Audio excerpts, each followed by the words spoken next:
The update is here. The update we have all been waiting for, that we've heard so many things about. Let's get into it.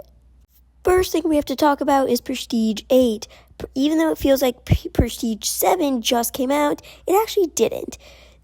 This Prestige is called the Rahab Space Program. I feel like it has a different name that I saw in game. I just can't find it right now. This is the icon for it, and will you prestige it?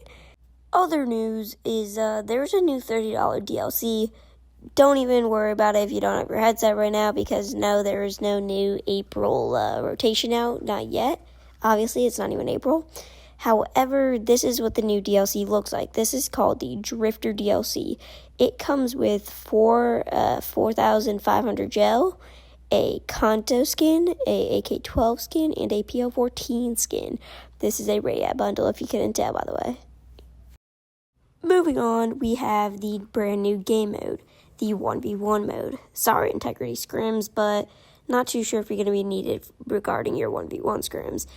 This is because this is a implemented game mode, not only in custom servers, by the way, and not that high quality Citadel one. By doing this, you go into your armory, press play in the game mode, play with somebody by skipping the shuttle, and boom, you're done.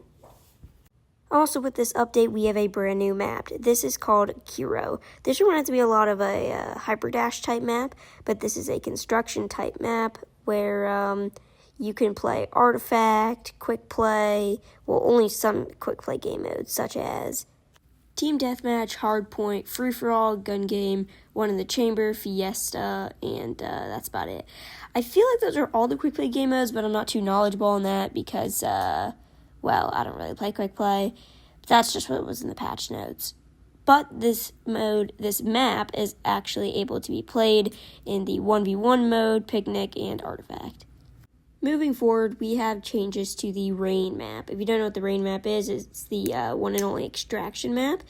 And as far as I know, these are literally only map changes. Well, not only, but that's about it. There's just map changes. I don't think there's any changes to the actual game play, just the map. There's a few specific things I'll probably put on screen from the patch notes. I just don't want to say them right now.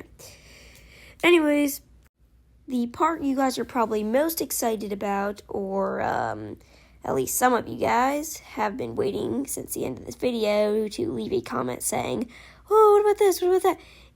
It's the Citadel. The Citadel got its long-awaited change, and it's actually not what we expected. If you guys remember, VAIL News, shout out to him, had a update, and it's a series where he would talk about parts of the leaked Citadel map. But if you go into the game right now, none of those leaks were actually true because they literally brought back the exact same Citadel or quarry. That is the classic quarry with the tower in the middle, the zip lines, all of it included, including the spawn killing. However, what about that other Citadel? Well, during the Q&A today, it was announced that they were going to be adding more to the map. So will they be changing it to the leak? Possibly, but for now, it's just that classic Citadel some people loved, some people hated. Well, but did you like the new Citadel? Well, actually, if you go into a custom game mode by going to your menu, pressing Create Custom Game, then you can see you can actually pick between which social hub you want to play in, only in custom games, which for some nostalgia, you can pick the new, old Citadel. Not even sure what to call them anymore, but we're back to the classics. In other news, we have seen some general fixes, some like casual bug fixes. There's a lot to mining, which I will make a YouTube short on because there's a lot of mining fixes. However, if we're just talking about general fixes or just minor changes in general, we have the artifact spectator. Whenever you would go to spectate an artifact match once you have died, it was actually broken for a little bit to where the TV would not turn on. Many players experienced this more than others, and now it's fixed. So go up into an artifact match and see what you think. Also, team swapping.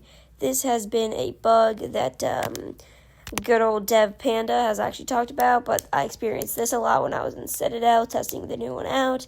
It would automatically switch you to different teams. Currently being worked on, and I haven't gotten on since the fixes, so it's probably done by now.